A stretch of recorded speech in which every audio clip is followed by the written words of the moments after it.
মুসলমান ইমানদার আল্লাহর গোলাম, এজন্যই আমি বলছিলাম আমরা ইবাদত করব তো আল্লাহকে রাজি খুশি করার জন্য। আমরা ইবাদত করব আল্লাহকে রাজি খুশি করার জন্য।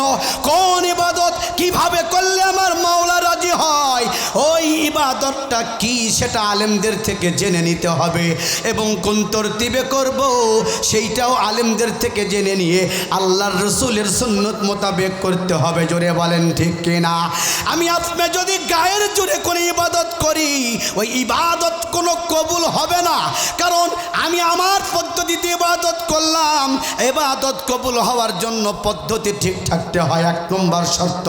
আর একটা শর্ত হচ্ছে ইবাদতটার মধ্যে নিয়ত ঠিক রাখতে হয়। আমরা ইবাদতের মধ্যে যদিও বা নিয়ত ঠিক রাখি, রসুলের তরিকা যে শর্ত এই পূরণটা আমরা করতে পারি না। যার কারণে ইবাদত আমরা করি, এই ইবাদতের দ্বারা আমাদের মধ্যে কোনো পরিবর্তন আসে না। 5 ওয়াক্ত নামাজ আমি আবু বকর পড়ি, কিন্তু আমার মতো অনেক মুসল্লিও নামাজ পড়ে।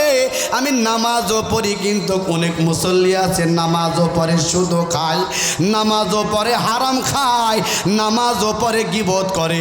যার কারণে দেখা যায় নামাজ পড়ার পরে আর তার জুতা মসজিদ থেকে না হয়। কি হয় না? কি বোঝা যায় ভাই? নামাজ আপনি ধরেছেন, নামাজ আপনাকে ধরে নাই। যার কারণে এই ইবাদতটা একমুখা হয়ে গেছে। এই ইবাদতের লাইন আলাদা। কয়েকদিন আগে দেখলেন না, বগি লাইন থেকে পড়ে গেছে ঘটনা, অনেকে ফেসবুকে দেখছেন কি দেখেন না? হে যুবকেরা, ইন্টারনেটের জামানার যুবকেরা, দেখেন নাই? সান্তাহারের পরে ওই জায়গাতে লাইনচ্যুত হয়ে গেছে, লাইনচ্যুত হয়ে গেছে। তো আমরা ইবাদতের যে লাইন আছে, লাইনচ্যুত হয়ে ইবাদত করছি। ওই বগি যে লাইনচ্যুত হয়ে গেছে, ওই যাত্রীগুলা আহত হয়েছে, ওই যাত্রীগুলা যথাসময়ে গন্তব্যস্থলে পৌঁছতে পারে নাই।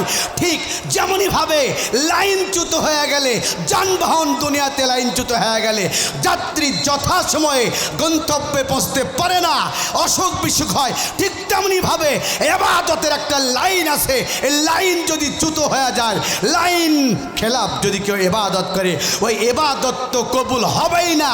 পরন্তু ওই ইবাদত করার দ্বারা জান্নাতের আশাও করা যায় না। কথা বলেন ঠিক না বাটি? সুতরাং ইবাদত করতে হবে কি মোতাবেক? লাইন মোতাবেক। এখন লাইনটা জানবেন কিভাবে বলেন তো দেখি? আমি যদি একটা ডিসপেন্সারি খুলে বসি, আমি ওষুধের নামই জানি না, হঠাৎ করে একটা ডিসপেন্সারি খুলে বসলে আমি দোকান চালাতে পারবো? আর কথা বলেন চালাতে পারবো? সুতরাং মোহাব্বতের মুসল্লি, আমার মোহাব্বতের মুসলমান ভাইয়েরা খেয়াল করবেন, দুনিয়াতে প্রত্যেকটা কাজ শেখার জন্য ওস্তাদ ধরতে হয়। ওস্তাদবিহীন যদি কোনো কাজ আপনি শিখতে যান, ওই কাজের দ্বারা কোনো দিন কইরা খেতে পারবেন না, ফলপ্রসূ হতে পারবেন না। দুনিয়াতে এই স্বাভাবিক ক্ষণস্থায়ী জিন্দগিতে আপনি কোনো রুজি রিজকের জন্য ব্যবসা বাণিজ্য করবেন। একটা ব্যবসা শিখতে হলেও আর একজনের কাছে কিছুদিন সময় দিয়ে শিখতে হয়, ওস্তাদ মানতে হয়। সর্বছাইতে ওস্তাদ মানা ছাড়া কোনোদিনও কোনো কাজ শেখা যায় না। তাহলে বলুন তো দেখি, যেই সঠিক তরিকায় ইবাদত করতে হবে, এই তরিকাকে শিখার জন্য, এই তরিকাকে জানার জন্য, ইবাদতকে করার জন্য ওস্তাদ ধরা লাগবে কি লাগবে না? আমরা কিন্তু সব কিছুই জানি, ওস্তাদ ধরি না, তাহলে কাম হবে? বলছিলাম কালকের যে অবস্থা, সে অবস্থার থেকে পরিবর্তন করে আজকে যে আমাদের এই যে মুআফেক অবস্থা করে দিয়েছেন কে? আর একটু জোরে বলেন কে? সেই আল্লাহ কালকে ছিল, আজকে নাই, নাউজুবিল্লাহ নাই। সুতরাং সে আল্লাহ আছে, ছিল, কিয়ামত অবধি শুধু নয়, থাকবেই থাকবে। আল্লাহর কোনোদিন কিয়ামত হবে না। কি বলেন? আল্লাহর কিয়ামত হবে? হ্যাঁ, সুতরাং সেই আল্লাহকে যদি আমরা পাবার চাই, আমাদের আল্লাহকে পাবার জন্য রসুলের সুন্নত তরিকায় ইবাদত করতে হবে। আর রসুলের সুন্নত তরিকায় ইবাদত করতে হলে রসুলের ওয়ারিস উলামায়ে কেরামদের পথ আর মত অবলম্বন করতে হবে, তাদের সঙ্গ দিতে হবে।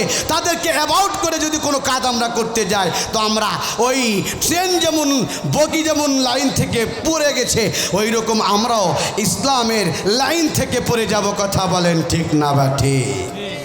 এই জন্য আসেন, আপনাদের সম্মুখে যে আয়াতে কারিমা তেলাওয়াত করেছি, আল্লাহ রাব্বুল আলামিন আয়াতের মধ্যে বলেন, যাহারাল ফাসাদু ফিল বাররি ওয়াল বাহরি বিমা কাসাবাত আইদিন নাস।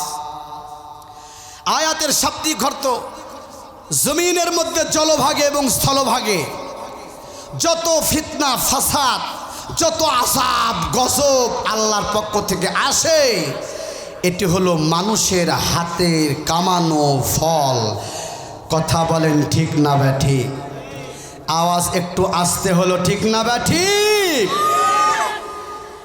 আচ্ছা, আপনাদের এই লাখবাড়ি এলাকা, এই যখন এই যে খাড়ি বলি আমরা, এই খাড়ি যখন ছিঁচে পানি যখন শুকা যায়, অথবা যাদের পুকুর পুষ্কুনি আছে, কুয়া আছে, ওই পানি যখন কমা দেয় তখন সেখানে কাটা খড়ি দেওয়া হয়, যাতে করে মাছ একটু বেশি হইলে অলস জমা হয়ে থাকে। কথা কন ঠিক না ব্যাটি? যখন ওটা সিসা হয়, সিসার পরে মালিক পক্ষ মাছ ধরে নেওয়ার পর যাদের ওখানে মাছ ওই পুকুরে বা ওই কুয়াতে ভাগ নাই, তার মাছ ধরতে দেয় না। মাছ ধরতে দেয় না। তারা করে কি, ওই আমরা আগে দেখেছি, এখন আসে কিনা জানি না, তারা করে কি, ওই ভাঁড় লিয়া বা আরও কিছু থাল থুল লিয়া ওই কুয়ার পাড়ে অবস্থান করে।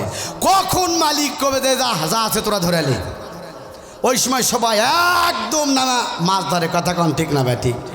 যারা চালাক আছে ওই সময় খালি গর্ত খোঁজে, কয়খানে গর্তের মধ্যে বড় বড় মাগুর আর কানস পাওয়া যায়, আর গ্রুসির মাছ আছে কাদর তলে।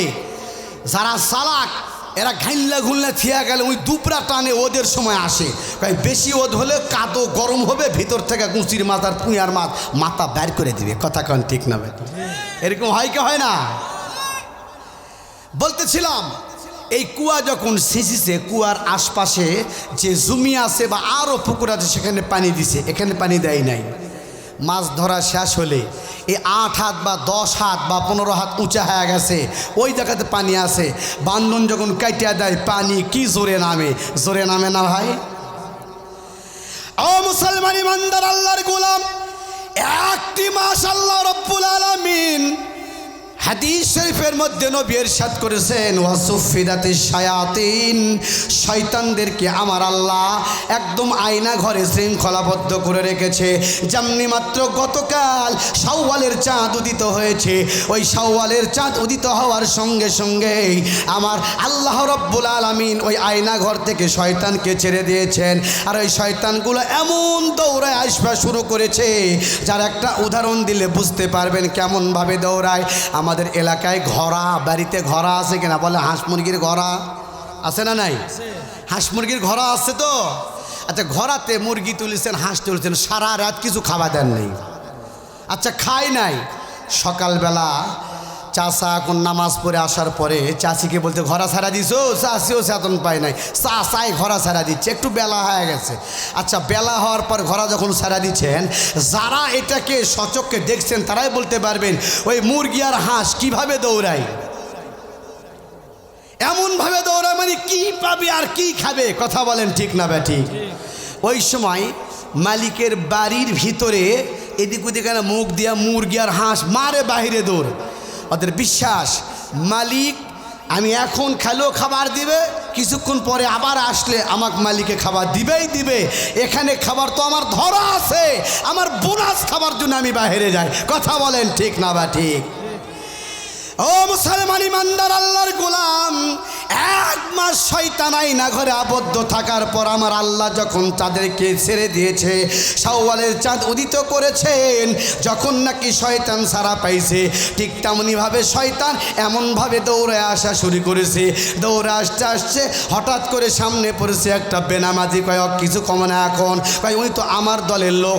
আর একটা পাইছে রোজা একদিনও রাখে নাই, কয় ওরও কিছু কমে না, কারণ এ তো আমার দলের লোক। আর একটা পাইছে একদিনও তারাবি পড়ে নাই, কয় এ তো আমার দলের লোক, আরে কিছু কয় না।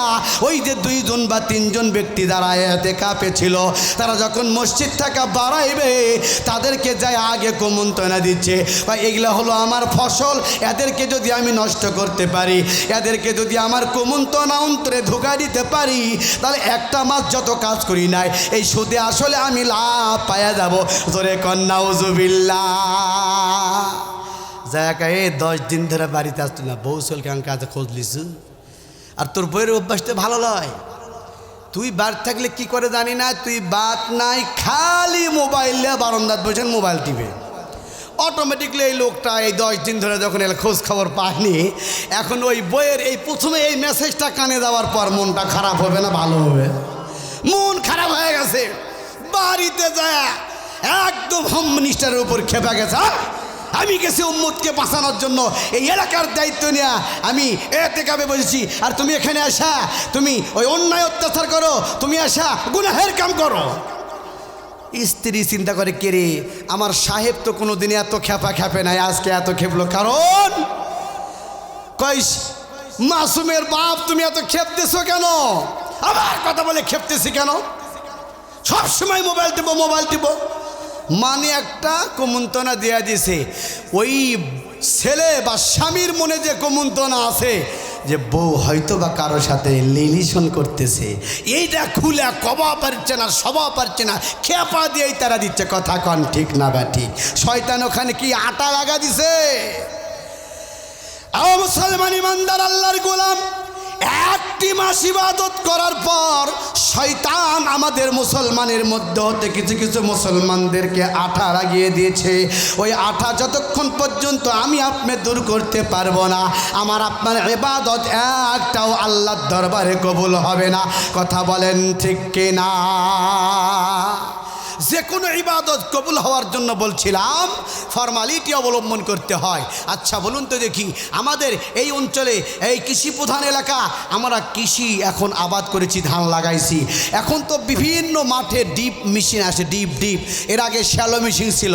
শ্যালো মেশিন যখন আমরা সিজনে যখন মাঠে নামানোর আগে এই মেশিনটা আমাদের ভালো করে ইঞ্জিন করা বা সার্ভিসিং করা, তারপরে কেন মাঠে নামানা, এটা দরকার থাকতো কি থাকতো না? কারণ ওই বড় যা লাগলে কদ্দুর যা মেকার পাবো না পাবো, জমি ফাটিয়ে দেবে, মানুষ খালি গেলাবে, নিজের ধানও হবে না, মানুষের ধানও হবে না, মানে নিজের সব কষ্ট হবে। আগের থেকে কিন্তু ইঞ্জিন রেডি করে নিত। কি জন্য নিত? যাতে এই সিজনটা পরিপূর্ণ কি হয়ে যায়, পারি দিতে পারে, কোনো সমস্যা না হয়। আল্লাহ রাব্বুল আলামিন পবিত্র রমজান মাস আমাদের এই ঈমানের ব্যাটারিকে পরিপূর্ণ সার্ভিসিং করে দিয়েছেন। এক সার্ভিসিংয়ে পুরা বছর যাতে আমরা আর শয়তানের গোলামি না করি, আমরা নফসে আম্মারার গোলামিতে না যাই, নফসে লাওয়ারামের গোলামিতে না যাই, নফসে মুতমাইন্নার গোলাম হয়ে আল্লাহর ইবাদতে মগ্ন থাকি। কথা বলেন ঠিক না বা ঠিক? কিন্তু আমাদের ব্যাটারি কি এরকম চার্জ হয়েছে বাবজান? একটা বারের জন্য চিন্তা করেন ব্যাটারি চার্জ হয়েছে কিনা? কয় যে না, আমাদের ইমানের ব্যাটারি চার্জ হয় নাই। তাহলে কিভাবে চার্জ করবেন? আসেন, মুলবিদের কাছ থেকে ওয়াজ শুনলে মনটা নরম হয়ে যায়। আল্লাহর এক বান্দা দুনিয়াতে বেঁচে থাকার মতন এমন কোনো ভালো কাম তার নাই যে কামে আল্লাহ তার উপরে খুশি হবে, এরকম কাম সে দুনিয়াতে করে নাই। খালি গুনাহের কাজ করছে, খালি গুনাহের কাজ করছে।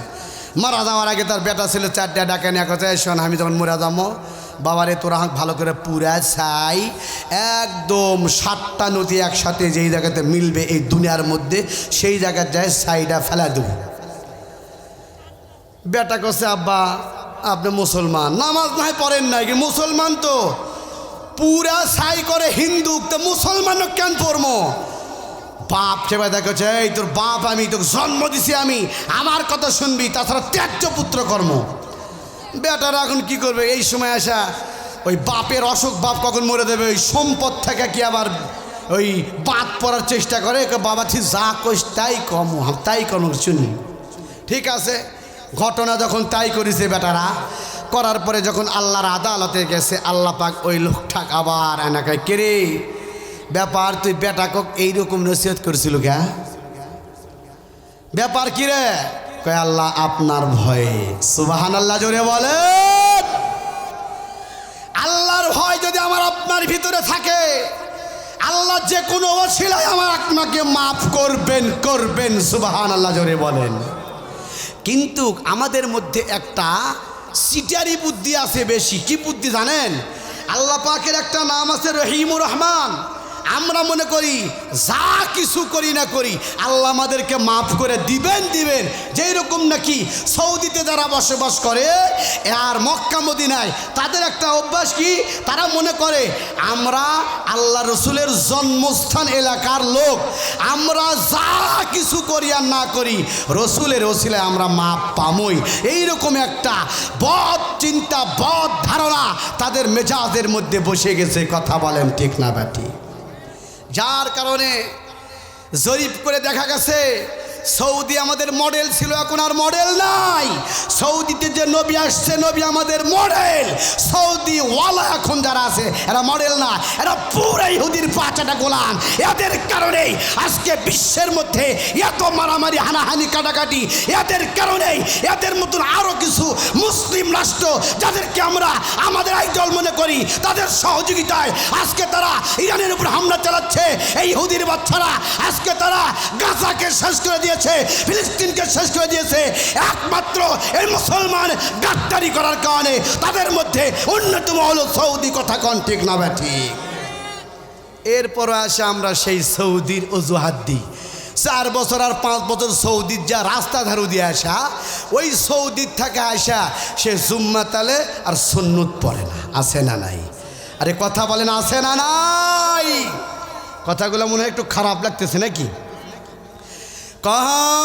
সৌদির থেকে আসছে 10 বছর, সৌদির লোকেরা সুন্নত পড়ে না, এই দলিলটা দিচ্ছে সুন্নতের।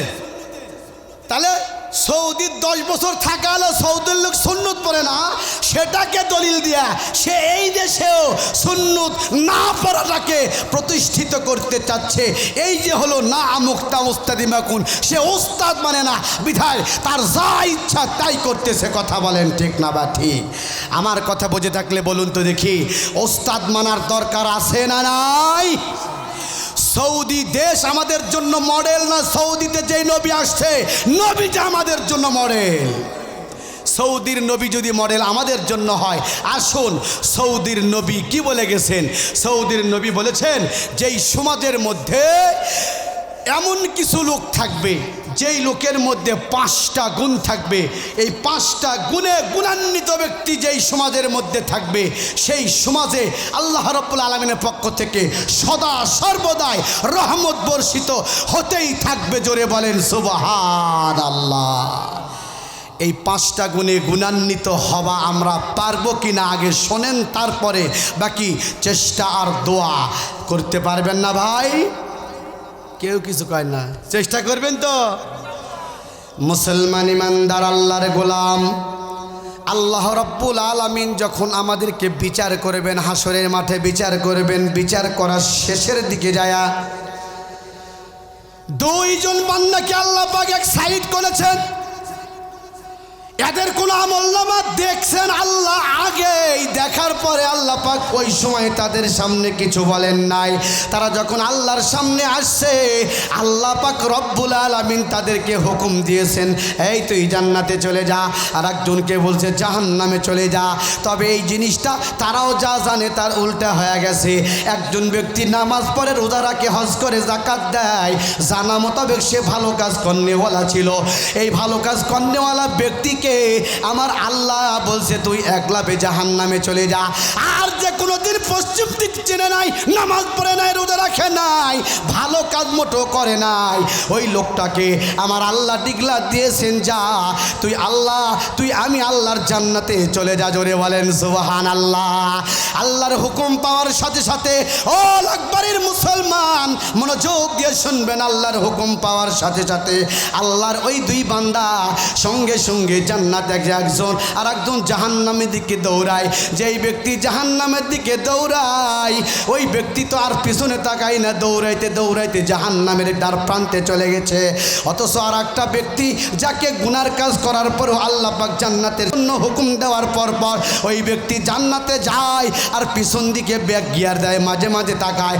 আল্লাহ রাব্বুল আলামিন কুদরতি জবান দিয়ে মুস্কি মুস্কি হাসে আর ওই দিকে তাকায়, তাকে ওই বান্দা পিছনের দিকে তাকায়। আল্লাহ রাব্বুল আলামিন ফেরেশতাকে ডাক দিয়ে বললেন, ও ফেরেশতারা রে, যা আমার ওই বান্দা পিস গিয়ার দিচ্ছে, মনে হয় কিছু বলবে। সুতরাং ওই দুই লোকটাকে আবার নিয়ে চলে, একজন তো দৌড় মেরা চলে গেছে আর একজন যাইতে যাইতে পিস গিয়ার দিচ্ছে। দুইজনকে ডাকে আয়, দুইজনকে যখন ডাকে আনা হলো, ডাকে আনার পর আল্লাহ রাব্বুল আলামিন যেই ব্যক্তি ভালো কাজ করার পরও যাকে জাহান্নামে যাওয়ার হুকুম দেওয়া হলো, ওই ব্যক্তিকে আল্লাহ রাব্বুল আলামিন বললেন, তোমাকে আমি যে জাহান্নামে যেতে বললাম সঙ্গে সঙ্গে গেলা, একটা শব্দ করলা না। তোমার ধারণা মোতাবেক তুমি তো হয়তো বা ভালো কাজ কিছু করেছো, জান্নাত তো পাবার হকদার। আমি তোমাকে জান্নাত দিলাম না, জাহান্নামের কথা বললাম। আর কোনো প্রশ্ন করা ছাড়া, এদিক ওদিক আবেদন বা আপিল করা ছাড়া তুমি এক দৌড় মারলা, কারণ কি? ডাক দিয়া বলো, গো আল্লাহ, আপনি যদি আমার প্রতি খুশি থাকে আমাকে জাহান্নামে দেন, ওটাই আমার জন্য জান্নাত। জোরে বলেন সুবহানাল্লাহ, আর জোরে জোরে বলেন সুবহানাল্লাহ।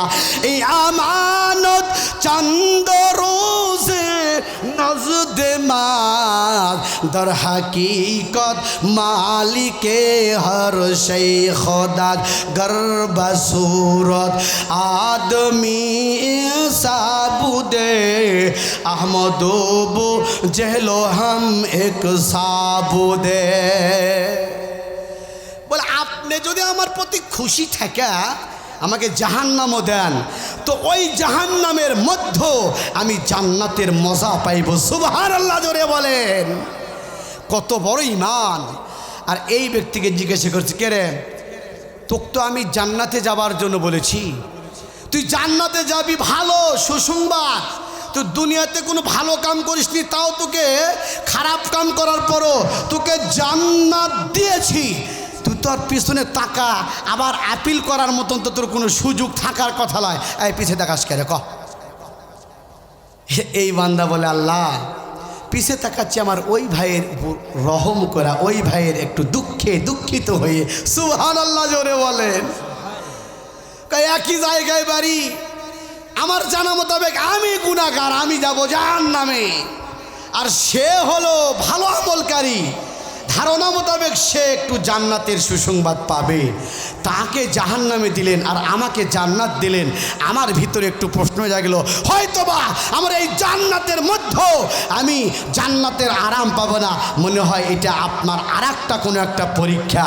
এটা কি পরীক্ষা, নাকি এই জান্নাতের মধ্যে আমার জাহান্নাম আছে, এটা জানার জন্যই আমি আপনার দিকে বারবার তাকাচ্ছি। জোরে খান সুবহানাল্লাহ।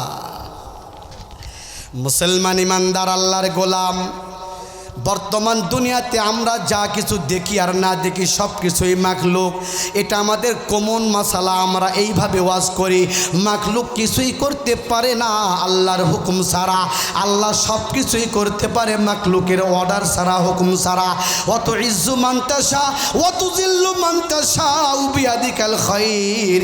আল্লাহ রাব্বুল আলামিন কালকে কি পরিস্থিতি রেখেছিলেন, আজকে কি পরিস্থিতি করে দিলেন, এই সব কিছু দুনিয়ার কোনো মন্ত্রী জিনিসটার করতে পারে না, এটা একমাত্র করতে পারে আল্লাহ। ওই আল্লাহ আমাদের প্রতি ভালোবাসা দেখাইছেন, যার কারণে আজকে আমাদেরকে এই মাহফিল করার সুযোগ দিয়েছেন। সুতরাং আল্লাহ আমাদেরকে ভালোবাসলেন, এরপরও আমরা আল্লাহকে ভালোবাসতে চাই না, যার কারণেও তো এখন 9টা পার হয়ে গেছে, 9:30 পার হয়ে 10:45 ঢাকা, এখনও কিন্তু আশাব্যঞ্জক মুসল্লি এখানে উপস্থিত হন নাই। কথা বলেন ঠিক কিনা? যার কারণে আগেই বললাম, আমি যদি একতরফা মুহাব্বত করি, ওই মুহাব্বতের দ্বারা আমার কোনো লাভ হবে না। একতরফা ইবাদত করলে ওই ইবাদতের কোনো লাভ হবে না। আমরা যদি আল্লাহকে ডাকি, আল্লাহ আমাদেরকে ডাকবেন। আমার আল্লাহ বলেন, ফাযকুরুনি আযকুরুকুম। আল্লাহ বলেন, হে বান্দারা, তোমরা আমি আল্লাহকে ডাকো, আমি আল্লাহ তোমাদের ডাকের জবাব দিব। জোরে বলেন সুবহানাল্লাহ। আমি এই কথাই বিভিন্ন মাহফিলে বলি, আল্লাহকে যদি আমরা মিস কল দিই, আল্লাহ আমাদেরকে কল ব্যাক করে কথা বলেন সুবহানাল্লাহ। দুনিয়াতে এরকম খুব কম পাওয়া যায়, মিস কল দিলে কল ব্যাক করবে। ব্যাক যদি করো তো 2-1 রুকু গালাবে। ফোকের নিউজ কে মোবাইলে ব্যালেন্স থাকে না, মোবাইল চালা পাইস না, টাকা থাকে না, তোমার মোবাইল মিস কল দিস কে, কত কিছু কয়। আর আল্লাহ বলতেছে, ফাযকুরুনি, আমাকে মিস কল দাও, আমি আল্লাহ কল ব্যাক করে তোর যত প্রয়োজন আছে শুনবো এবং সমাধান করবো। সুবহানাল্লাহ জোরে বলেন। কথাকে মিথ্যা বললাম? মিথ্যা বললাম? এই যে কথায় কথা চলে আসে না বলে পাই। এই যার মোবাইল আছে না, এই মোবাইলটা তৈরি হচ্ছে 5টা জিনিস দিয়া। কয়টা জিনিস দিয়া? আসেন, যারা জেনে থাকছেন, যারা ইউটিউবে আমার ওয়াজ শুনছেন, তারা তো এটা জানছেন। আর যারা জানেন না, তারা ভালো করে জানেন। একটা মোবাইল তৈরি হইতে 5টা জিনিস লাগে। যেই মোবাইলটা মানুষের সাথে কথা বলার উপযুক্ত হতে হলে 5টা জিনিস লাগে। এই 5টা জিনিসের মধ্যে একটাও যদি কমতি থাকে, ওই মোবাইল কখনো মানুষের সাথে কথা বলার উপযুক্ত হবে না। এবার বলুন দেখি, মোবাইল মানুষের সাথে কথা বলার উপযুক্ত হতে হলে জিনিস লাগে কয়টা? আর একটু জোরে বলেন, কয়টা? ইসলামের মৌলিক বিধান কয়টা? আসতে হচ্ছে, আর একটু জোরে বলেন, কয়টা? এবার আসেন দেখি, মোবাইল বানাতে হলে 1 নম্বর লাগতেছে হলো এই যে একটা বডি। মোবাইলের একটা ফ্রেম। এই ফ্রেম না হলে কিন্তু গেম জমবে না, ফ্রেম না হলে কিন্তু প্রেম জমবে না, গেমও জমবে না, সে কথা বলা যাবে না। 2 নম্বর, মোবাইল মানুষের সাথে কথা বলার উপযুক্ত হইতে হলে তার মধ্যে লাগে একটা সিম। বলেন ঠিক না ব্যাঠিক? 3 নম্বর, একটা মোবাইল মানুষের সাথে কথা বলার উপযুক্ত হইতে হলে তার মধ্যে থাকা লাগে একটা ব্যাটারি। ব্যাটারি ছাড়া কিন্তু মোবাইল কথা বলা যায় না। কথা বলেন ঠিক কিনা? 4 নম্বর, মোবাইল মানুষের সাথে কথা বলার উপযুক্ত হইতে হলে তার জন্য লাগে একটা চার্জার। কি বলেন? চার্জার ছাড়া ব্যাটারি অলর, ব্যাটারি ছাড়া মোবাইল অলর। কথা বলেন ঠিক না বা ঠিক? সুন্দর গাদা হ্যাঁ লাভ আছে, ভিতরে যদি কোনো কিছু নাই থাকে, ওর সাথে কেউ বিডি ভাস্তিক বিয়া দিবে কন্দে দেখি? আরে কথা কয় না রে যুবকেরা। কয়টা গেল মোবাইলের জন্য? কয়টা? 4টা।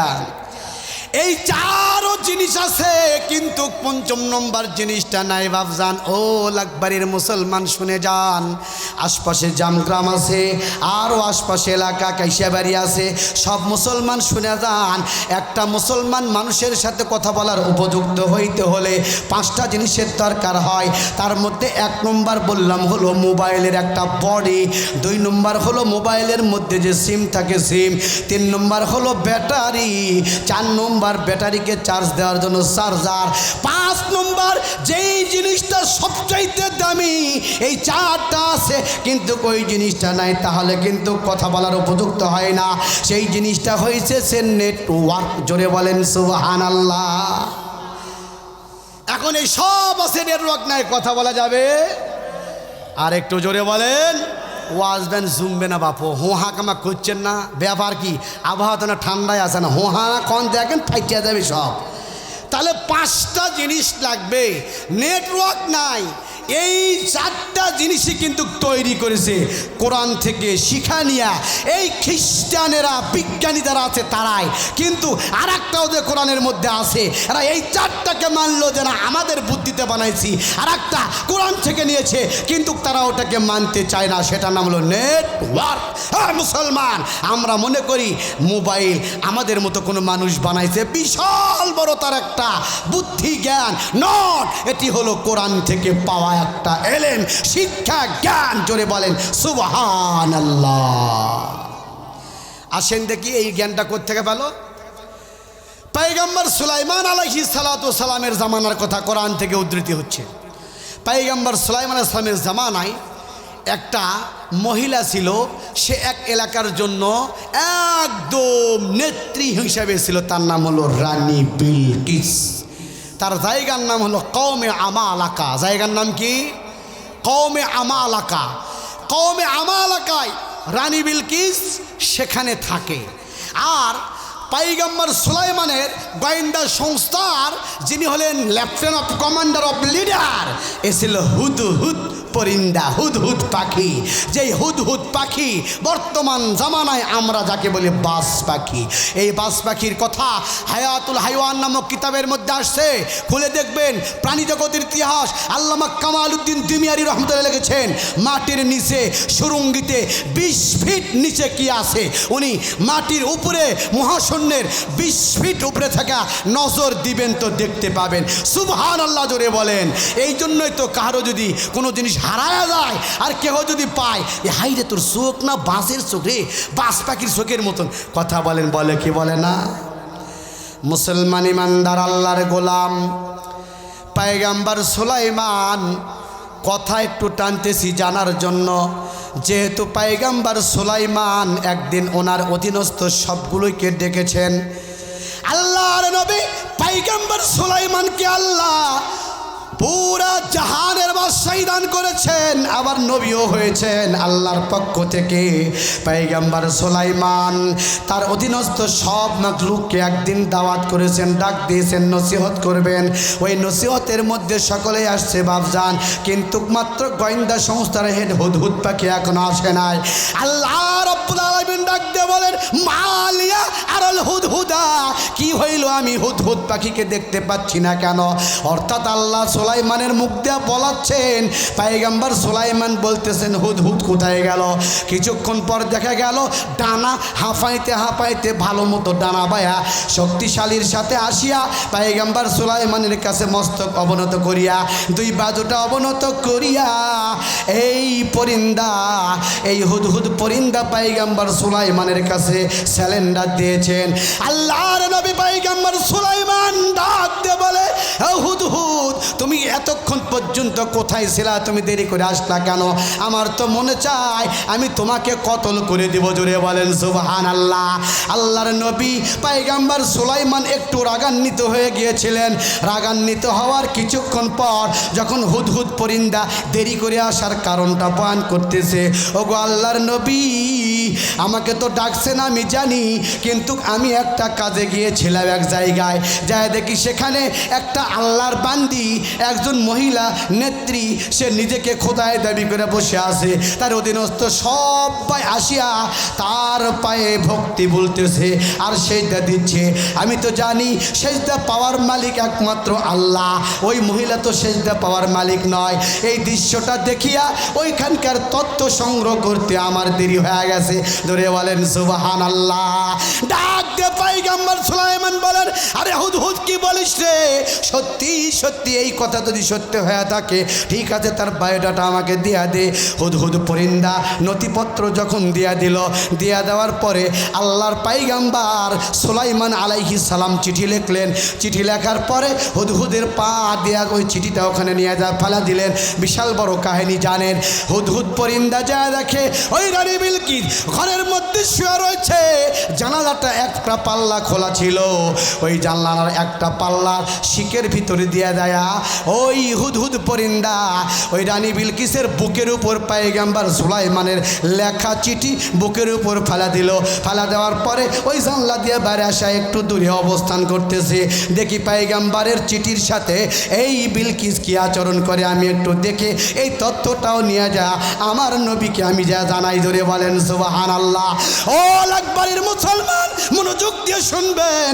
ওই রানী বিলকিস যখন ঘুম থেকে উঠলো, ওঠার পরে দেখে একটা চিঠি। ওই চিঠির মধ্যে ওয়াইন্নাহু মিন সুলাইমান লেখা আছে, সুলাইমানের নাম লেখা আছে, বিসমিল্লাহ লেখা আছে। এরপরে ইসলাম ধর্ম গ্রহণ করা অর্থাৎ আল্লাহ এক আল্লাহকে বিশ্বাস করার কথা লেখা আছে। এই কথা যখন দেখলো, দেখার পরে মনে রাগ হয়ে গেল। সঙ্গে সঙ্গে রানী বিলকিস ওই চিঠিটাকে টুকরা টুকরা করলো। ধরে কন্নাউজুবিল্লাহ।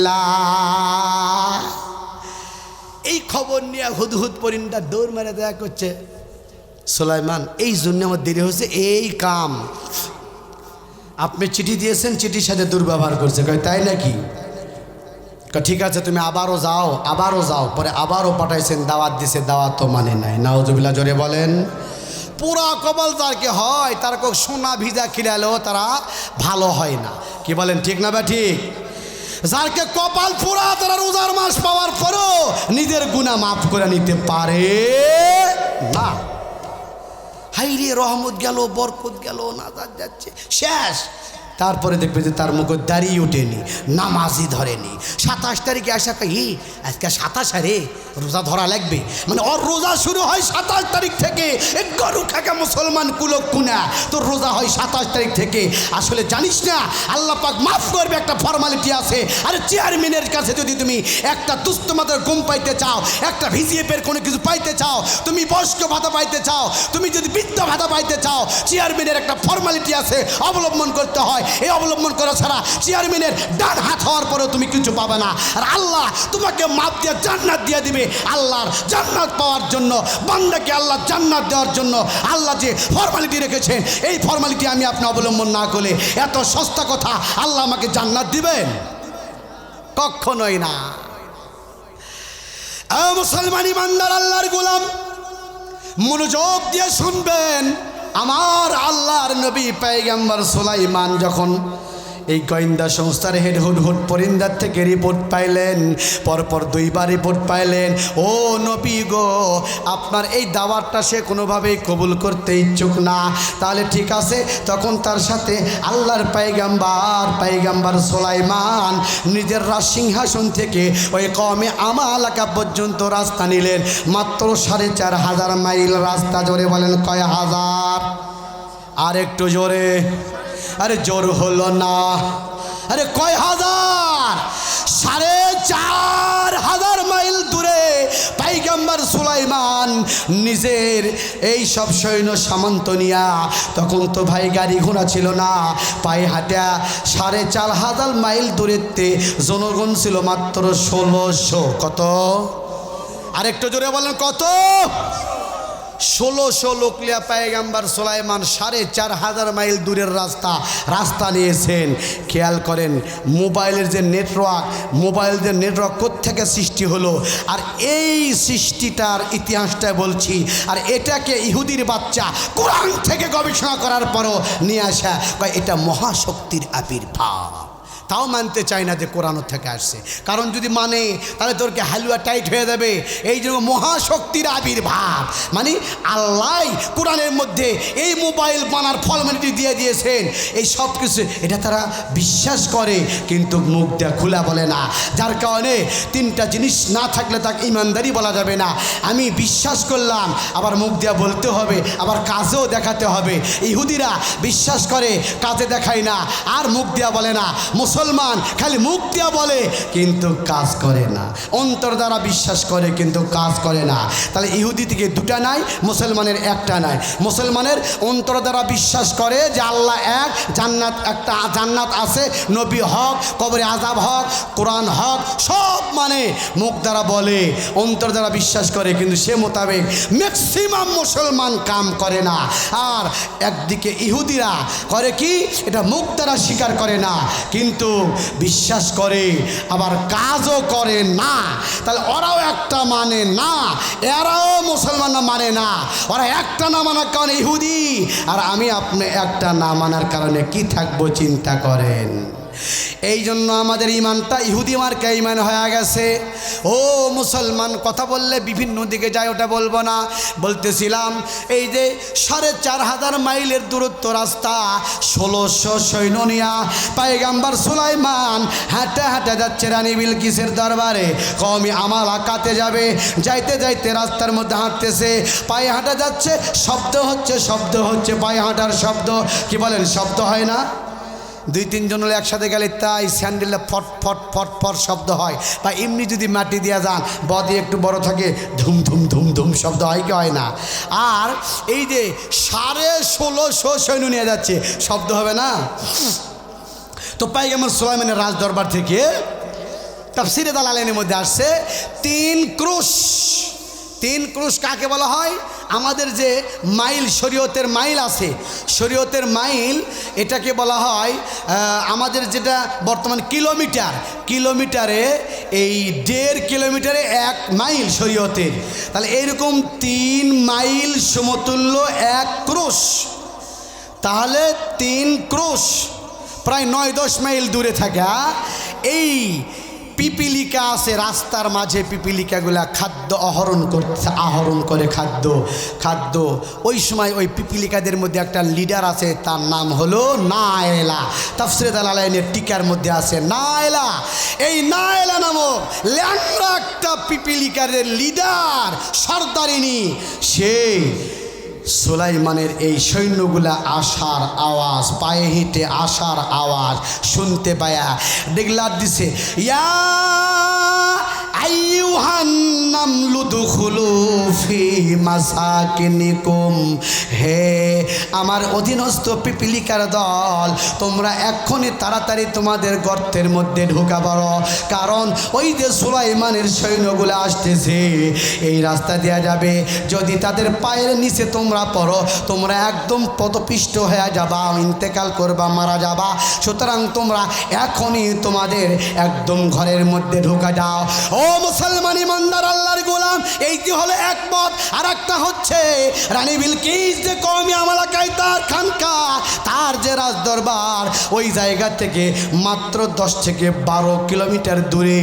তাহলে সুলাইমান পয়গম্বরের আরশ থেকে সুলাইমান পয়গম্বরের ওনার যে একটা যে শাহী এলাকা, সেখান থেকে কত দূর হবে? এত দূরে আছে। এই দুই কথা তাফসীরে জালালাইনের তাফসীরের মধ্যে আসছে। এত দূর থেকে এই পায়ে হাঁটার আওয়াজটা কে পৌঁছায় দিল? জোরে বলেন কে? আল্লাহ পৌঁছায় দিল। আর ওটাকেই বলা হয় নেটওয়ার্ক। যার কারণে মাটির ঘরের মধ্যে যদি থাকেন, ওই নেটওয়ার্কটা থাকে না, টাওয়ারটা পায় না। মাটির ঘর টাওয়ার পায় না, কথা বলেন ঠিক না ব্যাঠিক? এই জন্যই তো বাপজান, এই 5টা জিনিস যদি একত্রিত হয়ে যায়, ওই 5টা দেয়াই মোবাইল মানুষের সাথে কথাবার্তা বলার উপযুক্ত হয়ে যায়। ও লাকবারের মুসলমান, মনোযোগ দিয়ে শুনবেন। এই জন্য বলতেছি, আমার 3.5 হাত বডিকে একটা মোবাইল মনে করেন। এই বডির মধ্যে একদম 3.5 হাত একটা ফ্রেম আছে। এই ফ্রেমটা, এই যে ফ্রেম, এর মধ্যে আমার আপনার একটা কলব আছে। কলবটাকে মনে করেন সিম। জোরে বলেন কি? কলব হলো সিম। তাহলে 3.5 হাত বডি হলো একটা ফ্রেম, আর কলব নামক একটা জিনিস আছে হলো আমাদের সিম। এই সিমকে যে চার্জ দেওয়া লাগে, এই চার্জ কি দিয়ে চার্জ দিবেন? অর্থাৎ এইটা হলো সিম। আর আরেকটা জিনিস আছে, সেটা হলো আমাদের ব্যাটারি। আমার কথা বুঝে থাকলে বলুন তো দেখি, 3.5 হাত বডির মধ্যে সিমের ভূমিকা পালন করে কলব, ব্যাটারির ভূমিকা পালন করে কে জানেন? ব্যাটারি কে? আমার 3.5 হাত বডির মধ্যে ব্যাটারি কে? জানা নাই? কিতাব কিনে নিবে না বললাম। ওয়াদ মেলায় শুনে আজকে হলো এটি অন্যরকম ওয়াদ হচ্ছে। ওয়াদ মেলায় শুনছেন, আজকে অন্যরকম ওয়াদ। কিতাবের নাম হলো আধুনিক সুন্নতে রাসূল ও আধুনিক বিজ্ঞান। কি নাম? যারা একটু শিক্ষিত আছেন তারা এই নামটা মোবাইলে তুলে দেবেন। সুন্নতে রাসূল ও আধুনিক বিজ্ঞান। এই কিতাবটা 3 খণ্ডে কিতাব। এই কিতাবটা ভালো করে কিনা বাংলা হয়েছে, পড়বেন। আমার ওয়াজ ওখান থেকে রিলি করে শোনাচ্ছি, সব পাওয়া যাবে। তাহলে 3.5 হাত বডি, এটা হলো মোবাইলের একটা ফ্রেম। এই মোবাইলের মধ্যে একটা সিম লাগে। এই সিম হচ্ছে আমাদের কলব। কলব আল্লাহর নবী বলেন, আলা ইন্না ফিল জাসাদে লামুজগা ইযা সলুহাত সলুহাল জাসাদু কুল্লুহু। মোবাইলের সিম যদি ঠিক থাকে তাহলে পুরো মোবাইল কথা বলা যায়। আমাদের কলব যদি ঠিক থাকে, এই কলব ঠিক থাকার দ্বারা আল্লাহর সাথে কথা বলা যায়। কথা বলেন ঠিক কিনা? তাহলে 1 নম্বর 3.5 হাত বডি হলো আমাদের মোবাইলের প্রেম। 2 নম্বর যে সিম আছে এটা হলো আমাদের এই যে সিম অর্থাৎ কলব। এরপরে আরেকটা জিনিস লাগে চার্জার অর্থাৎ ব্যাটারি। ব্যাটারি ব্যাটারি কি করবেন নি, এই ব্যাটারিটাই হলো আমাদের এই মাথার মগজ। মাথার কি? জোরে বলেন, মাথার কি? মাথার মগজ যদি একটু এদিক সেদিক হয় শেষ, ওই হলো অ্যাব নর্মাল। কি বলেন? অ্যাব নর্মাল মানে কি করতে কি কয়, চোখে চশমা খেয়ে চশমা খোঁজে, বুড়া খুব খেপা, গামছা ঘাড়ত আছে তাও বেটার বুক খালি গেলিয়া চলে যাচ্ছে গামছার জন্য। কি হয়ে গেছে? অ্যাব নর্মাল, লটস পাইপ। কথা বলেন ঠিক না ব্যাটি? এই ব্রেন এটা হচ্ছে আমাদের ব্যাটারি। এই ব্যাটারি ব্রেনের চার্জ যদি ঠিক মতো না থাকে, ঘুম যদি না হয় তাহলে পাগলা হয়ে যায়। কোথাও অ্যাক্সিডেন্ট করেছেন, মগজ লড়ে গেছে, পাতলা হয়ে গেছে, তো মরে যাবেন। বেঁচা থাকলেও কি করছেন খোঁজ পাবেন না। মানে ব্যাটারির চার্জ থাকলে মোবাইল জিঙ্গা কোনো একবার কথা বলেই এক জায়গায় ফোন দিলেই একদম 3 খুঁটি শেষ। 1 খুঁটি আছে কিছুক্ষণ পর লাল। কথা বলেন ঠিক না বা ঠিক? মুসলমান ইমানদার আল্লাহর গোলাম, এই জন্যই তো এই মাথার ব্রেন যেটা আছে মগজ, এই মগজটাকে 3.5 হাত বডি নামক মোবাইলের মধ্যে আমি আবু বকর একটু যুক্তি দিয়ে বলতেছি, এটা আমার আল্লাহ আমাদেরকে দান করেছেন ওই যে মোবাইলের ব্যাটারির মতো। এই ব্যাটারির যদি চার্জ আমরা দিতে যাই তাহলে চার্জ দিতে হলে কি লাগবে? এই চার্জ দেওয়ার জন্য আমার আল্লাহ রব্বুল আলামিন আমাদেরকে জবান দান করেছেন। বাবা, চার্জার কিন্তু বিভিন্নভাবে হয়, চার্জ দেওয়া যায়। এখন তো আবার চার্জারের জন্য পাওয়ার ব্যান্ড নামছে, একবারে চার্জার ভোলে লিয়াত হয়। কথা বলেন ঠিক না ব্যাটি? মুখ দ্বারা, চোখ দ্বারা, কান দ্বারা, সব কিছুর দ্বারা ব্রেন নামক চার্জারের মধ্যে আমরা চার্জ বুফুন করে রাখতে পারবো। এটাকে মনে করেন চার্জার। আর ওই ব্যাটারিটা পাওয়ার ব্যান্ড। এখানে আমরা চোখের দ্বারা ভালো কাজ করার দ্বারা, মুখের দ্বারা ভালো কথা বলার দ্বারা, ভালো ইবাদত করার দ্বারা, মাওলাকে ডাকার দ্বারা, তেলাওয়াতে কালামের দ্বারা আমরা এই ব্যাটারিকে ফুল চার্জ দিয়ে রাখতে পারবো। যদি রাখতে পারি ব্যাটারি ফুল চার্জ, মাওলার সাথে কথাবার্তা বলতে পারবো। কথা বলেন ঠিক কিনা? 1 নম্বর বললাম 3.5 হাত বডি, এর হলো মোবাইলের ফ্রেম। 2 নম্বর সিমের দায়িত্ব পালন করতেছে কলব। আর 3 নম্বরে মাথার মগজ যেটা আছে এটার দায়িত্ব পালন করতেছে ব্যাটারি। আর ব্যাটারির চার্জারের জন্য শরীরের অঙ্গ প্রত্যঙ্গ আল্লাহ পাক বডিতে ফিট করে দিয়েছেন, এগুলা কাজ করতেছে। সব কিছু ঠিক আছে। আর 5ম নম্বর যেটা নেটওয়ার্ক, সেটি হলো আল্লাহর সাথে নিসবত কায়েম করতে হবে আমার আল্লাহর গোলামি করার মাধ্যম দিয়া। জোরে বলেন সুবহানাল্লাহ, আরো জোরে জোরে বলেন সুবহানাল্লাহ। যদি আমরা আল্লাহর গোলামি ঠিক মতো পালন করতে না পারি ও মুসলমান, তাহলে আমাদের এই নিসবতটা ঠিক মতো থাকবে না। আমরা যদি নেটওয়ার্ক ঠিক মতো না পাই তাহলে যে মোবাইল কথা বলা যায় না। আল্লাহর সাথে নেটওয়ার্ক ঠিক মতো পালন করার জন্য একটা ইবাদত সবচাইতে দামি ইবাদত। এই ইবাদতটা যদি আপনি ঠিক মতো করতে পারেন তাহলে আপনার অন্যান্য ইবাদত সহজ হয়ে যাবে। জোরে বলেন সুবহানাল্লাহ। ও মুসলমান, মেহেরবানি করে শুনবেন, আমাদের এই বাংলাদেশের মধ্যে যতগুলি মোবাইল কোম্পানি আছে তার মধ্যে 3টা মোবাইল কোম্পানির প্রতিপাদ্য আমি আপনাদেরকে বলবো। একটা মোবাইল কোম্পানির নাম হচ্ছে যে গ্রামীণ কোম্পানি। এই গ্রামীণ কোম্পানির প্রতিপাদ্য একটা আছে ব্যবসা করা, মানুষের পকেট থেকে লাখ ভুলকি দিয়ে টাকা নেওয়ার একটা পদ্ধতি আছে, একটা প্রতিপাদ্য আছে, একটা প্রবাদ আছে। এই প্রবাদটা ও জামানার যুবক ভাইরা জানা থাকলে একটু বলুন তো দেখি, আমাদের দেশে গ্রামীণ কোম্পানিদের প্রতিপাদ্যটা কি জানা আছে? চলো বহুদূর। কি কি লেখা আছে? গ্রামীণ কোম্পানির যতগুলো কাজ দেখবেন দোকানের কাছে লেখা আছে চলো বহুদূর। মানে এই কোম্পানির প্রতিপাদ্য চলো বহুদূর, মানে মানুষের পকেট থেকে টাকা নিয়ে নিয়ে তুই মেলা দূর পর্যন্ত যা চলতেই থাক, চলতেই থাক। ও টাকা নিয়ে মেলা দূর যাবে সেটাকে বোঝাচ্ছে তুই মেলা দূর বন্ধু চল, মানে তুই যেটি যাবো তোর সেটি আমি টাকা খাবো। এই হলো গ্রামীণ কোম্পানি। ওরকে প্রতিপাদ্য হলো চলো বহুদূর, সেবার নামে তারা বোঝাচ্ছে চলো বহুদূর। আর একটা কোম্পানি আছে বাংলাদেশের মধ্যে তারা ব্যবসা করতেছে, সেই কোম্পানির নাম হলো, আগে ছিল একটেল, এখন হয়েছে রবি। আছে না নাই? রবি কোম্পানির একটা প্রতিপাদ্য আছে। কি প্রতিপাদ্য ভাই? জ্বলে উঠুন আপন শক্তিতে। আছে না নাই? মোবাইলের দোকানের কাছে যা কাগজপত্র থাকলে দেখুন লেখা থাকে ওইলা, জ্বলে উঠুন আপন শক্তিতে। মানে ওরা কবার চাচ্ছে আমরাকে ব্যক্তিগত ব্রেন দিয়ে যা জ্বলিচ্ছি বা মানুষের পকেট উজাড় করে দিছি।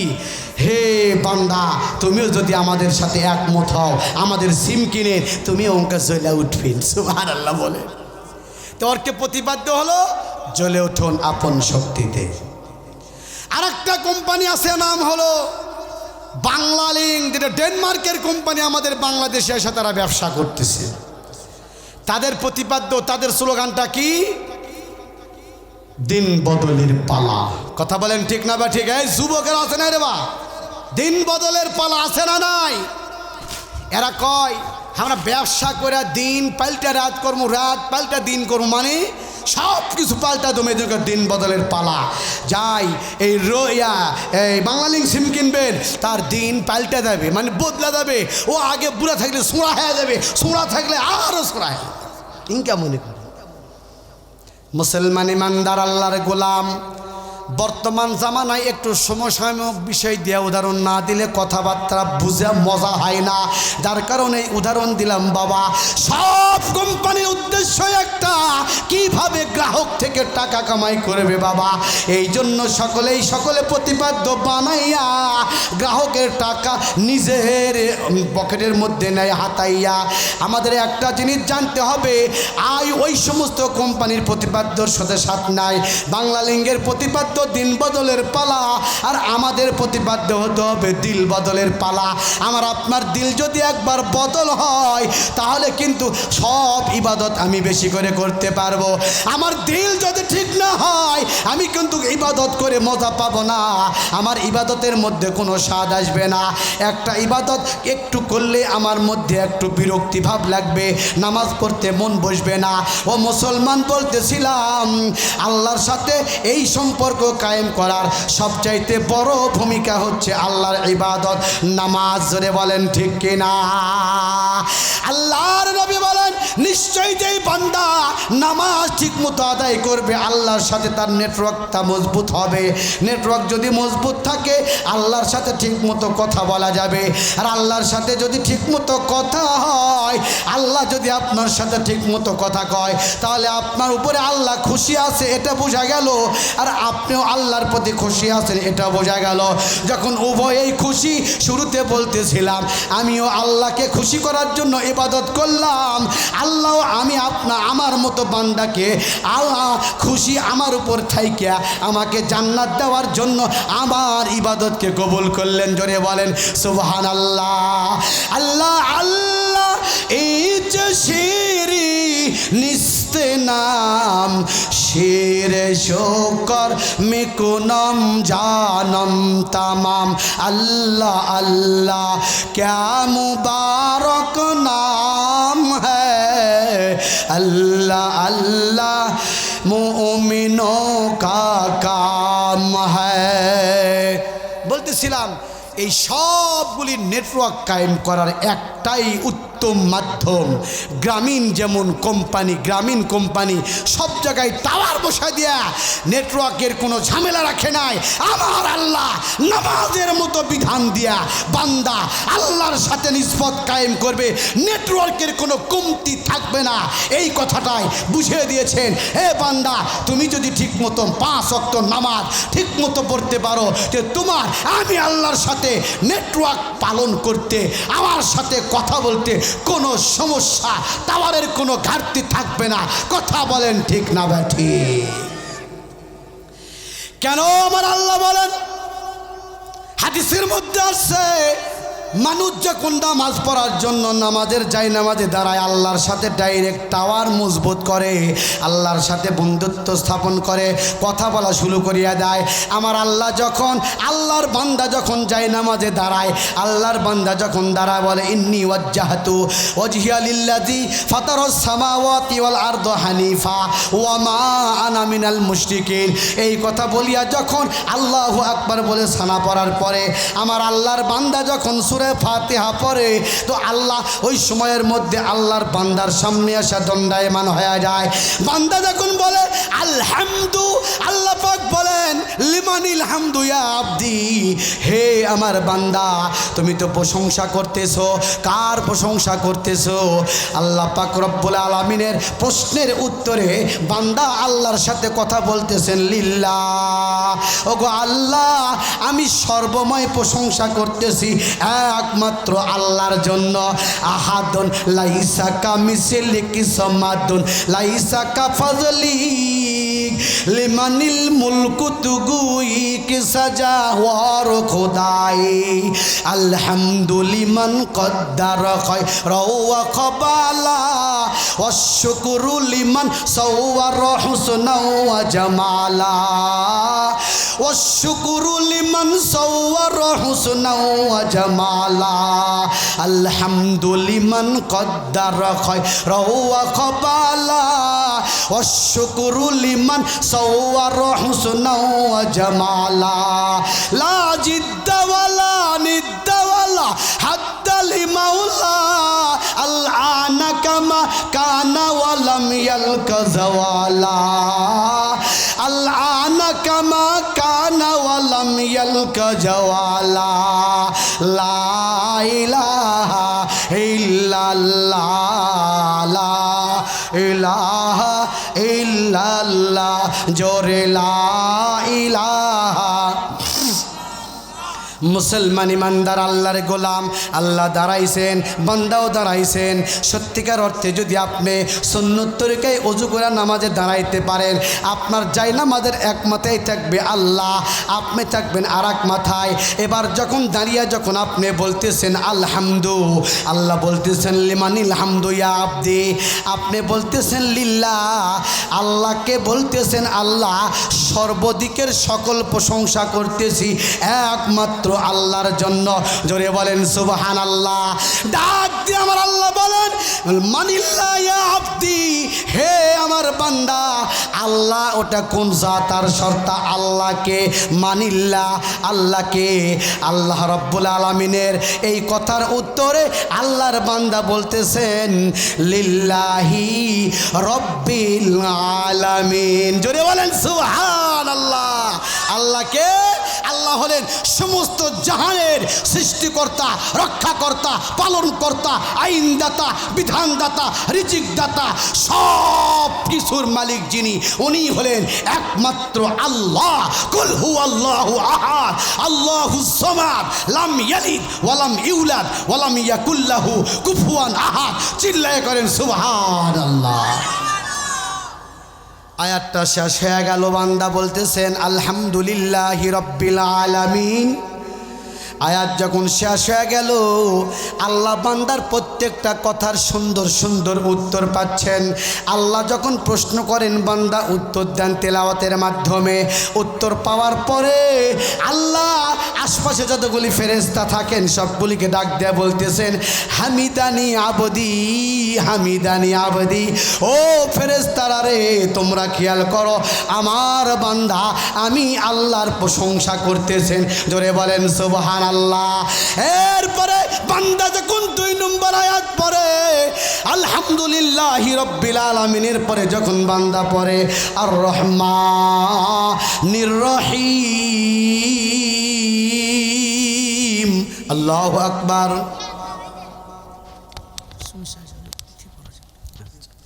বান্দা যখন বলে আল্লাহর উত্তর দেন, আল্লাহ বলতেছেন ঠিক আছে, কে তোমার আল্লাহ যে আল্লাহর প্রশংসা এতগুলা করলা? কয় উনি সমস্ত জাহানের প্রতিপালক হওয়ার পরে আর কি?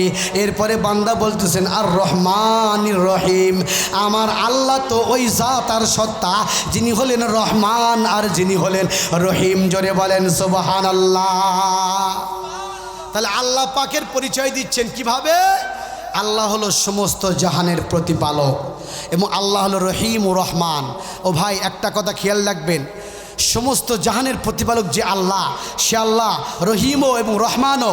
তবে রহিম এবং রহমান আল্লাহ পাক দুনিয়াতে, আখেরাতে নয়। কথা বলেন ঠিক না ব্যাঠি?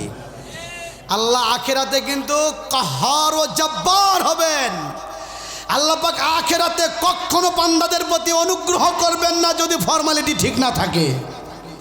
ফর্মালিটি ঠিক তো আল্লাহ তখন কাহার আর জব্বারের পরিচয় দিবেন না। আল্লাহ পাক তখন রহিম ও রহমান হবেন।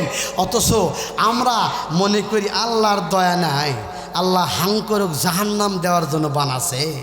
মোরাই দেখো তোকে জাহান্নাম দেয় না জান্নাত দেয়। অত সস্তা কথা।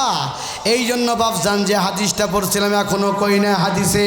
এরপরে আসুন দেখি বাবা, আমরা দুনিয়ার মধ্যে যত ইবাদত করি না কেন আমরা মনে করি ইবাদত করেই আমরা আল্লাহকে রাজি খুশি করে জান্নাতে যাব। না না না, আল্লাহর রহমত যদি দুনিয়ার থেকে না নিয়ে যাবা পারো, আর এই রহমতটা যদি আল্লাহ পরকালে না করে, আমার মতন বড় বক্তা হয়েও আল্লাহর কাছ থেকে মাপ পাওয়া যাবে না। কথা বলেন ঠিক কিনা? জোহরের নামাজের পরে আমি প্রতিদিন একটু হাদিস পড়ি। তো সেই মর্মে একটা হাদিস পড়লাম, ফৈজুল কালামের বেশ কিছু হাদিস পড়লাম। হাদিসের মধ্যে যে জিনিসটা পেলাম, এই কথাটা বলেই ইনশাআল্লাহ আপনাদের কাছ থেকে বিদায় নেব। শুনবেন তো ভাই? শুনবেন তো? কারা কারা শুনবেন হাত উঠান। এত জোরে তাকবীর দিবেন যাতে চতুর্দিকে মাত্র 5 কিলোমিটার পর্যন্ত আওয়াজ যায়। পারবেন তো? হাত উপরে ওঠান। মনে করতেছেন যে হুজুরকারী এত চিল্লাচ্ছে, আমাকে চিল্লা লিবে, রোজা থেকে গলার ছাতি শুকা গেছে, এটাই ইমানের পরীক্ষা। লিল্লাহে তাকবীর। হয় নাই মনে হয় জামগ্রাম থেকে শোনা যায়নি। আর এটা তো আরো এটা কোক না, আরেকটু জোরে লিল্লাহে তাকবীর, নারায়ে তাকবীর। দিন ইসলাম, দিন ইসলাম। কবা পারছেন মোটামুটি কিছুটা দোকান ঘুষিয়েছে দেখি তো। এটা না উঁচা হচ্ছে রে ভাই, এটা না সাফর হলেনি। এর যারা আছে তাকে দেখেও পাচ্ছি না, না দেখলে মজা হয় কেবারে। ওই যে যারা মুরগির কুঁচা দেন, ওই মুরগির তাপ যদি না লাগে ওই মুরগির ডিমের বাচ্চা হয়। কেউ কেউ আছে ওই যে দোকানে, কেউ কেউ আছে বাড়ির, কেউ কেউ আছে টিপটাপের জগত, ওলে যে বলে মুরগির বাচ্চা লিবার যেতে পাবে। অত সস্তা কথা, অত সস্তা কথা নয় বাপ। এই জন্য আমি বিশেষ করে লাকবাড়ি গ্রামের এবং আশপাশ গ্রামের সকল ভাইদেরকে অনুরোধ করে বলবো, এখন বাজে উজু 10:15। আপনাদের বাসায় যাদের মেহমান আসছে, মেহমানদেরকে মেহমানদারি করা মনে হয় শেষ।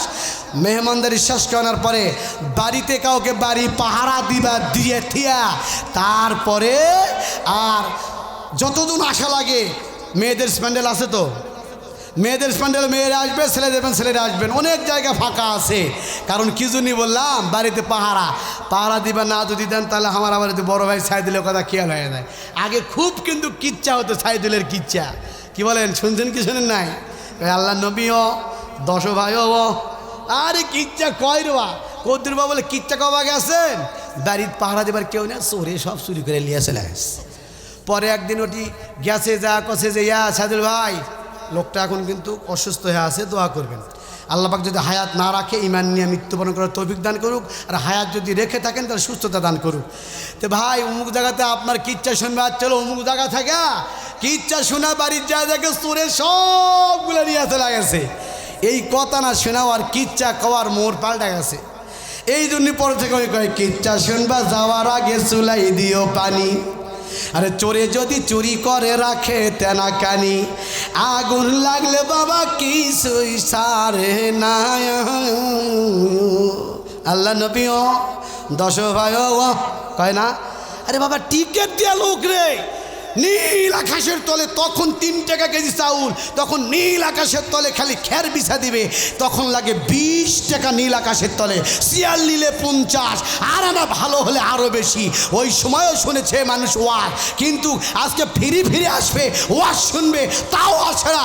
এই কুলক্ষণা মুসলমানের কপালে আর কি হয়? এই জন্যই তো আমি আয়াতে কারিমা তিলাওয়াত করেছি। আমার আল্লাহ বলেন, জহারল ফাসাদু ফিল বাররি ওয়াল বাহরি বিমা কাসাবাত আইদিন নাস। ও মুসলমান, আমার আল্লাহ বলেন, দুনিয়ার মধ্যে জলভাগে স্থলভাগে যতগুলি বিপদ আপদ আসে সবগুলি আমার আপনার মতো বান্দাদের হাতের কামাই করা। সুতরাং আমরা যদি ভালো হই, আল্লাহ পাক আমাদের জন্য শাসক বানা দিবে ভালো করে। আমরা যদি খারাপ হই, আমাদের জন্য শাসক হবে খারাপ, আমাদের জন্য অনেক গুনাহ আল্লাহ অনেক আযাব দিয়া দিবে। এই সবগুলা আমাদের মতো বান্দাদের গুনাহের ফল। আজকে যদি একটু আকাশে মেঘ করে, আর যদি কালবৈশাখী ঝড় হয়, আজকেও কিন্তু ঝড় হওয়ার সম্ভাবনা আছে। এই যে দুনিয়ার আকাশে এই মিডিয়ার মাধ্যমে প্রকাশ পাওয়া গেছে, খবর পাওয়া গেছে, আমরা আল্লাহকে গেলাই অনেকে না জানা আল্লাহকে দোষ দিই। আল্লাহর এতগুলি বান্দা আছে, আল্লাহ কি দেখে না? এই ইসরায়েলেরা ফিলিস্তিনকে মেরা শেষ করলো, ইরানকে মেরা শেষ করলো, আল্লাহর কি রহমান হয় না? আল্লাহ কি দেখে না? অথচ ওটা আমি এইভাবে যদি বলি, আমার আপনার গুনাহের কারণে আমার আল্লাহ আমাকে আযাব না দেয়া ওই মুসলমানদেরকে আযাব দিচ্ছেন। আমার আপনার গুনাহের কারণে আমার আপনার পাকা ধানের মধ্যে আল্লাহ পাক পাথর দিচ্ছেন। আমি এখন যদি বলি বাপজান, আল্লাহ পাক ঝড় দিক, কালো বৈশাখী দিক, সাদা বৈশাখী দিক, সবগুলি একটাই কারণ, আমার আপনার বদ আমল। কথা বলেন ঠিক কিনা? আমার কথার দলিল আছে এই যে কোরআনের আয়াত, কিন্তু তুমি যে নামাজ পড়লা না, এটাই তো সত্য। এই কথাকে তুমি স্বীকার করো না কেন? মনে করতে হবে আজকে যে অসময়ে বৃষ্টি, এত জায়গায় শিলাবৃষ্টি হচ্ছে বাপজান, শুনতে পেলাম, এগুলো আল্লাহর কোনো দোষ নয়। আমরা যে গুনাহ কাম করতেছি, আল্লাহ আমাদেরকে সতর্ক বার্তা দিচ্ছেন, তাছাড়া তো সবগুলিকে শেষ করে দিল, আল্লাহর কিছু যায় আসে না। কথা বলেন ঠিক কিনা?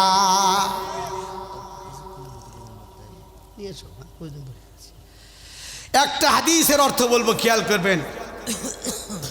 কিতাবের নাম আমি বারবার বলতেছি, এই কিতাবের নামগুলো আপনারা লিখে নেবেন। আগে বলছি কি সুন্নতে রাসূল আধুনিক বিজ্ঞান, এখন যে কিতাবের নাম বলতেছি এই কিতাবের নাম হলো তাম্বিহুল গাফিলিন। কিতাবের নাম কি? তাম্বিহুল গাফিলিন নামক কিতাবটা আপনারা কিনে নেবেন। এই কিতাবের মধ্যে আবুল্লাহ সমরকান্দি রহমতুল্লাহি আলাইহি লেখেন, কোন সমাজের মধ্যে যদি 5টা গুনাহ হয়, তো ওই 5টা গুনাহ ওই সমাজের মধ্যে থাকার কারণে আল্লাহ পাক ওই সমাজ, ওই এলাকা, ওই দেশ, ওই জাতিকে 5টা আযাব দেন। নাউজুবিল্লাহ, জোরে বলেন। শোনার দরকার আছে না নাই? আর একটু জোরে বলেন, শোনার দরকার আছে না নাই? এটা কি শুধু ডান কান দিয়ে শুনবো আর বাম কান দিয়ে বার করে দেবো এই জন্য শুনবো, নাকি আমলের নিয়তে শুনবো? এই মুসলমানেরা, বছরকে বছর হজ করে কোনো লাভ হবে না, আপনি কোটি কোটি জাকাত দিয়ে কোনো লাভ হবে না, যদি আপনি নিজে সাইজ না হন। নিজে সাইজ না হন। আমি সবসময় বলি, সাইজ, আনসাইজ, কিটি সাইজ, 3টা জিনিস আছে। এটা আমার পুরাতন ওয়াজ, আমার নাম্বার দিয়ে ইউটিউবে সার্চ দেবেন, এই কথাটা পাবেন। সাইজ, আনসাইজ, কিটি সাইজ। সাইজের দাম আছে, আনসাইজের দাম নাই, কিটি সাইজেরও দাম নাই। আপনি এখানে জিনা ব্যবসায়ীকে ধরা পড়ছেন এক জায়গায়, ঢাকাত পলে চলে গেছেন, 10 বছর পর আসছেন। এখন আসছেন যে আসার আগে আপনি তো যখন এখানে ছিলেন তখন ছিলেন 420 536 32, কিন্তু যখন আসলেন এক পিরানেপির দস্তগীর গাউসুল আজম বাবা ভান্ডারি হো খাজা, এক দাড়ি টুপি মুরব্বী হয়ে চলে আসছেন। আপনার বড় আব্বা ছিল হয়ে গেছে বুড়া, আসা সালাম দেওয়া মুসাফা করতেছেন। দাদা ছিল একটু যুবক, আবারও বুড়া হয়ে গেছে। এখন দাদার সাথে মুসাফা করতেছেন। দাদা কয়, কে রে তুই? এ তুই উমুকে লয়, ওই কাম অঘটন ঘটে থেকে গেছলু।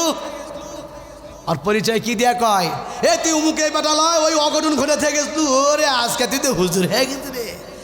দাদা সাইজ করতেছে না কিটি সাইজ করতেছে? আরে কথা কন না Kamiya, Kitty size, Kitty size. এই কিটি সাইজের দাম আছে। আমরা আনসাইজ হয়ে মারা যাব আমাদের মা আমাদের সন্তানাদিরা যখন কানবে মেয়ের দরদ বাপের জন্য বেশি থাকে। ওরে বাবা রে বাবা, বাপ পশ্চিম দিক চিনে নাই, বাপ যখন মারা গেছে বেটারা কান্দে কম।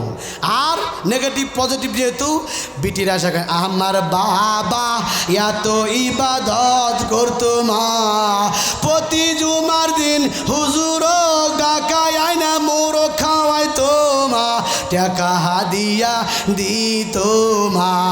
আল্লাহ কাহে দেখি ওরা আমার দিত দেখা দেখে আরে বাবার জুম্মার দিন কে আগের 2 দিন আগে দেখা ফজর নাই, জহর নাই, আসর নাই, সব কিছু নাই নাই নাই। এখন আশা করছে সব কিছু আছে। ফেরেশতা যখন গুতা মারে লিল্লাহি তাকবীর, প্রধান বক্তার আগমন, শুভেচ্ছায় স্বাগতম, নারায়ে তাকবীর, নারায়ে তাকবীর, প্রধান বক্তার আগমন, প্রধান বক্তার আগমন।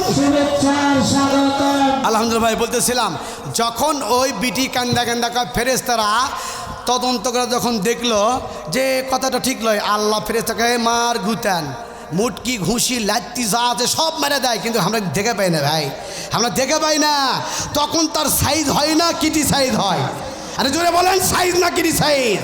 আপনি ওই সময় বুঝা পারবেন, আমরা বুঝা পারবো না, কাছেই থাকবো কিন্তু দেখবা পারবো না, সেই ক্ষমতা আল্লাহ দেয় নাই। আসুন, যেই সমাজের মধ্যে 5টা গুনাহ চলবে সেই সমাজের মধ্যে আল্লাহর 5 ধরনের আযাব আসবে। শুধু অর্থ বলবো, হাদিসের মধ্যে আসে 1 নম্বর, যেই সমাজের মধ্যে যারা ব্যবসায়িক ভাইরা আছে ওজনে কম দিবে, এই ওজনে কম দেওয়ার অভ্যাস থাকলে ওই সমাজে ওই ব্যক্তি শুধু নয় ওই পুরা জাতির উপরে দুর্ভিক্ষ দেখা দিবে। কথা বলেন ঠিক না বা ঠিক? ও ব্যবসায়িক ভাইরা যারা ব্যবসা করেন সাবধান হয়ে যান। বাপজান হাতে ধরি পায়ে ধরি, ব্যবসা হালাল, এই হালাল এটা একটা ইবাদত। আপনি কোনোদিন এই ইবাদত করে কোনোদিন গুনাহ কামাই করবেন না, ওজনে কম দিবেন না। ওজনে কম দিলে নিজেই ঠকবেন, তাহলে ওজনে কম দেওয়া যাবে না, দুর্ভাব আপনার কারণে এলাকায় অভাব হবে। 2 নম্বর, যেই সমাজের লোক যাকাত দেওয়া কমা দিবে, যাকাত দিবেই না হিসাব করে, সেই সমাজে আল্লাহ পাক অসময়ে বৃষ্টি দিবেন অথবা অতি বৃষ্টি বা অনাবৃষ্টি। কখনো বৃষ্টি সমাজত লাগবে না, মিষ্টি দিয়ে মাঠ ঘাট ভরে দেন। আবার কখনো বৃষ্টি লাগবে, মাঠ ঘাট ফাইটা যায়, হয় কি হয় না? এটা কোন গুনাহের কারণে হয়? এটাও যাকাত না দেওয়ার কারণে। এইরকম গুনাহগার আমাদের মধ্যে আছে না নাই?